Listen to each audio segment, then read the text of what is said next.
This is KM Weiland, and you are listening to the 371st episode of the Helping Writers Become Authors podcast. A question I'm frequently asked by writers is, when does writing get easier? And for a long time, my answer, always said with a slightly evil grin, was that it doesn't. After that first book, it only gets harder. To which I generally then received wall-eyed stares of panic in response. However, I'm happy to now be able to amend that statement. Writing does get harder. When you first start out running on nothing but instinct and enthusiasm, writing is nothing but fun and easy. And then you start learning the principles of the craft, and things get overwhelming fast. They get difficult and sometimes even downright depressing as you struggle to have your execution measure up to your new understanding of how you want things to be. That's what I'm talking about when I say writing gets harder, not easier, the more you know. But then, something else happens. Just here within the last few years, I feel like I've turned an amazing corner in my writing. I actually really know what I'm doing. I've reached a point where I'm in control of the story instead of the other way around. Honestly, sometimes I just want to look up from my writing and laugh maniacally like the Emperor in Star Wars and talk about how I can feel the Force flowing through me. Now, I fully expect to reach a point, very soon probably, in which I once again have my eyes opened to an entirely new aspect of writing that I've been entirely ignorant of up to this point, and to which I'll again have to struggle my way through mastering. And I look forward to it. But for now, I'm happy to announce that after writing gets harder, for admittedly a very long time, it does in fact get easier. So, no more wall-eyed stares, please. Just keep on trucking. The latest post on my blog is 7 essentials for your book launch. Are you ready to launch your first book or your next book? Here are 7 crucial but surprisingly easy steps you must work through on your way to a successful publication. To read the post, visit my site at helpingwritersbecomeauthors.com. And now I hope you enjoyed this week's podcast entitled How to Find Exactly the Right Hook for Your Story. What is your story hook? That can be one of the most frustrating questions for any authors, for 2 reasons. Either you have no idea what your hook is, or you have no idea how to describe it. The good news is both of these scenarios are quite common. The bad news is that they're both deep doo-doo if you're hoping to A, write a book worth reading, or B, convince anyone to read it. For many authors, the big trouble in finding or creating a story hook is that it's sometimes hard to see the forest for the trees. The hook is the tiniest of entry points into your vast and fascinating story. When you're the ringmaster at the center of the circus, the one on the inside looking out, it can be downright tricky to figure out the best way to lure people inside the tent to see your fabulous show. However, if you can't find the entry point to your story, it often signals a bigger problem than just marketing trouble. It's first and foremost a sign you're struggling to find an awareness of and control over your story. Fortunately, however, we're going to fix that today. When writers talk about the hook, they might be talking about either of 2 related but different things. The first of those things is the hook in the premise.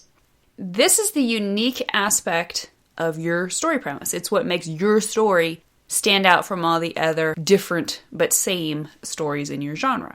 If you're lucky, it's what lifts your idea into the rarefied air of the eagerly sought after high concept premise that makes agents, editors, and producers see big green dollar signs and start salivating.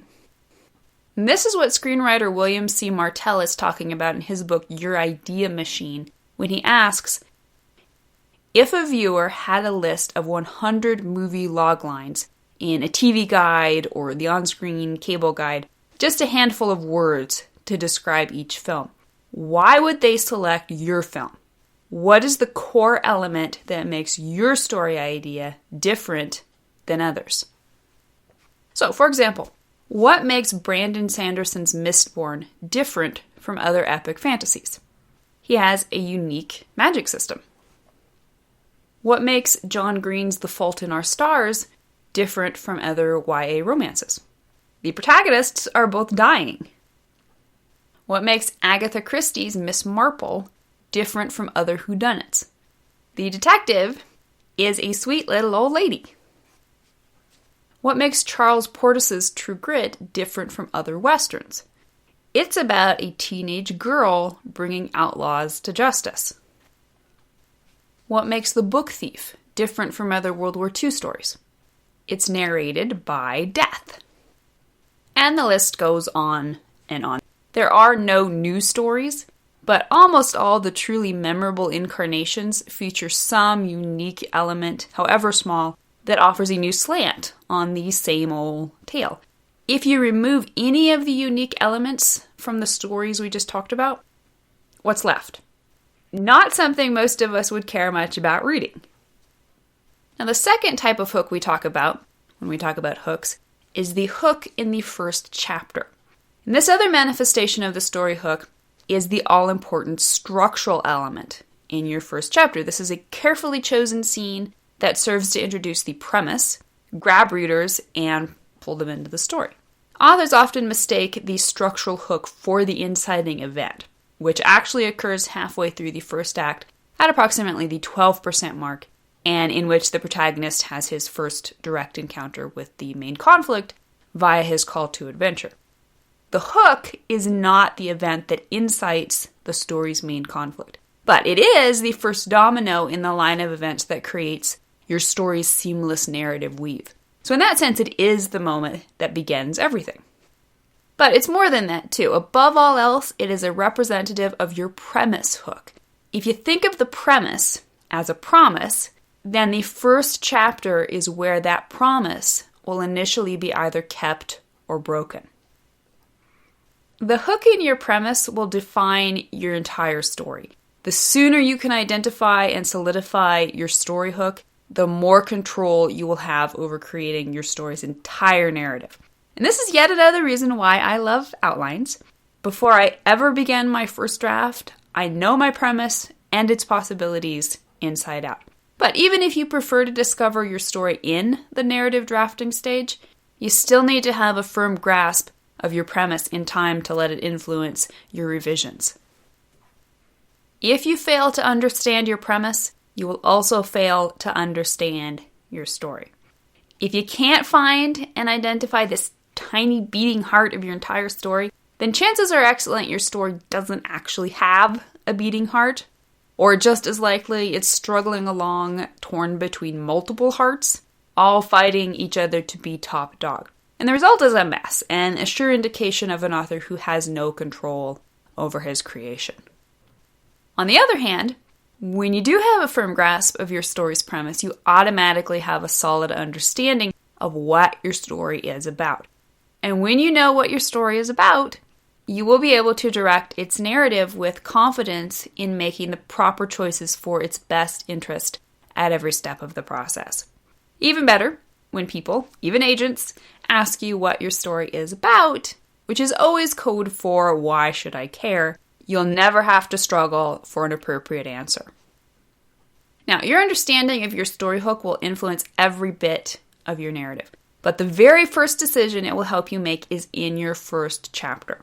And this always makes me happy, because the first chapter is arguably one of the most difficult chapters to write in the entire book. There is just so much an author must get right in order to properly introduce and set up the rest of the story. And the most important of those first chapter tasks is always entertaining readers. If you did your job right in creating an interesting and unique story hook in your premise, then you're halfway hooking readers. Now here they are looking at your first chapter. What are they going to find? Does it resonate with the expectations raised by the story premise? And even more importantly, does it fulfill those expectations? So are you seeing the parallel here?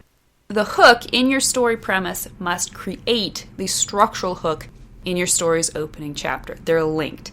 The premise says, here's what the story's about, and I promise you're going to like it. And the opening chapter then says, here's the story. It's everything you wanted it to be, isn't it? Sounds easy enough, right? But how do you do that? How do you leverage your premise to create a gripping and fulfilling opening scene? Start by asking yourself these two questions.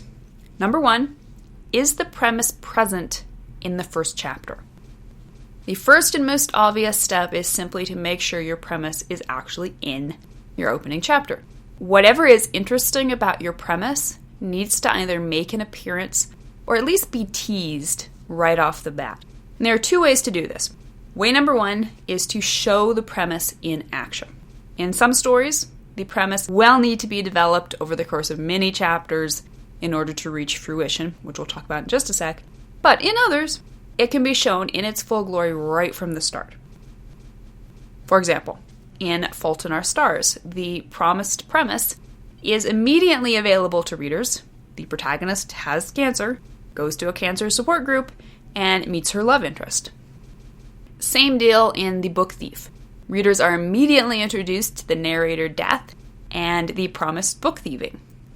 This was also an approach I was able to use in my historical/dieselpunk adventure Storming. Promised readers a woman falling out of the sky and gave them that in the very first line. Method number 2 is to introduce the first piece that kicks off the premise. So other premises will need to be developed more slowly. If you were to immediately plunge readers up to their necks in the premise's action, nothing would make sense and the hook would ultimately fail for lack of context. However, this doesn't mean you still can't open with a piece of the hook. Just as the opening chapter itself is the first domino in your plot's line of events, the structural hook can also be the first domino in a careful build-up to the premise's full promised power. For example, True Grit offers a hook that is more situational than those that we talked about a second ago. In this, the protagonist, Maddie Ross, can't go after the outlaws until she has a reason to. First, her father's death, and then the local law establishment's refusal/inability to measure up to her ideals. But the first chapter still neatly introduces its premise hook in its opening line. Quote, "People do not give it credence that a 14-year-old girl could leave home and go off in the wintertime to avenge her father's blood." End quote. Mistborn offers much the same with a prologue, one that actually works, that sets up the political and social situation, along with an outside view of central character Kelsier, with hints at his exciting abilities and his fervor for raising the cause of revolution. This was the approach I used in my Portal Fantasy Dreamlander. Its premise promises the protagonist will enter a parallel fantasy world through the access point of his dreams, but this event doesn't actually happen until the inciting event. So I was able to immediately pay off the premise in the first line in which the character is dreaming. Dreams weren't supposed to be able to kill you, but this one was sure trying its best. Question number 2. Can the premise be represented in microcosm in a cohesive opening episode? Because the first chapter will introduce your protagonist in her normal world before she has encountered the story's main conflict, you will rarely want to open with that conflict in its full-blown state. Instead, you must create ways to introduce this character's status quo while still balancing the promise of the conflict to come. An interesting way to approach this is to think of your first chapter as a mini-episode all its own. It presents a characterizing story, complete with beginning, middle, and end, and gives readers a glimpse of your main plot in the form of a symbolic microcosm. And this will not work for all stories, but it is a common gambit in genre movies. For example, Peter Weir opens Master and Commander Far Side of the World with an intense naval battle that immediately pays off his historical story's premise. P.J. Hogan's adaptation of Peter Pan opens with Wendy's jovial, if gruesome, telling of her favorite pirate story about the ruthless blue-eyed Captain Hook, which both symbolizes and literally foreshadows what is to come. Ridley Scott's Gladiator opens with what is a, strictly speaking, non-essential battle sequence that functions to introduce the characters and their normal world, and just as importantly, to pay off the premise and hook viewers. And this was the approach I used in my medieval epic Behold the Dawn, which opens with a, strictly speaking, non-essential battle sequence that introduces the protagonist's brutal normal world and leads directly into the actual plot's first domino. So after you've chosen a gripping and promise-fulfilling opening, you need to double check it against the following questions to make sure you're balancing the needs of the hook against the cohesion of the rest of the story. The most challenging balancing act of the opening chapter is remembering it isn't just about hooking readers, but also about setting up the story to come. Question number 1. Is your opening scene the first domino in your plot? The trickiest trick of the opening is finding a hook that perfectly symbolizes your premise, grabs readers' attention, and is still the first domino in your story's narrative. It cannot stand alone. Even if it is clearly a standalone episode, as in Gladiator and My Behold the Dawn, it must still lead into the main plot. For example, the opening battle scene in Gladiator immediately moves into Emperor Aurelius trying to pass his throne to protagonist Maximus, which leads to the inciting event when the emperor's jealous son murders him. And the opening battle scene in Behold the Dawn leads directly to the protagonist's confrontation with the quote-unquote heretic monk known as the Baptist, who turns out to be an important face from his past, prompting the protagonist's journey to the crusade in the Holy Land. Question number 2. Is your opening scene focused on the setup of the normal world? Here's another tricky balancing act of the first chapter. It must begin with the characters in motion, wanting something pertinent to the main story goal, and doing something that will eventually lead them to a meeting with the main story conflict. And yet, the first chapter isn't about the main conflict. Not yet. The first eighth of your story is your opportunity for setup. The characters will have goals and meet obstacles, but neither will fully solidify into the main story goal and main conflict until that arrives at the first plot point at the end of the first act. And this means you will rarely want to open your first chapter with the big guns of your main conflict. Instead, you must figure out how to settle that up while still being as fascinating as possible. And for an example of that, read or watch any of the stories I've talked about so far. They all pull this balance off masterfully, opening their stories in interesting, sometimes even intense moments, but still leaving room to build up to the main conflict in the second act. So now you've got a great hook for your premise and a great hook for your opening chapter, but how do you know it's the right hook? Easy. They match. The hook in the first chapter is a direct reflection and/or setup of the hook promised in your premise. And if it's not, then one or the other is wrong and you need to reevaluate your choices. Either you've started with a faulty premise, meaning your story is really about something else, or you've chosen the wrong starting place to represent that premise. As Martel went on to say in his book, the hook doesn't just make the story sound interesting in order to attract an audience. It really defines the story itself and creates strong, dramatic, and emotional scenes. A hook is not just a gimmick. It's a lens that we view the story through. So if you can discover and strengthen your story hook at every step of the process, you will have created an incomparable foundation of strength for both your storytelling and eventually your marketing. Thank you for listening to the Wordplay Podcast. To read a transcript of this episode, you can visit my website at helpingwritersbecomeauthors.com. And be sure to check back again next week.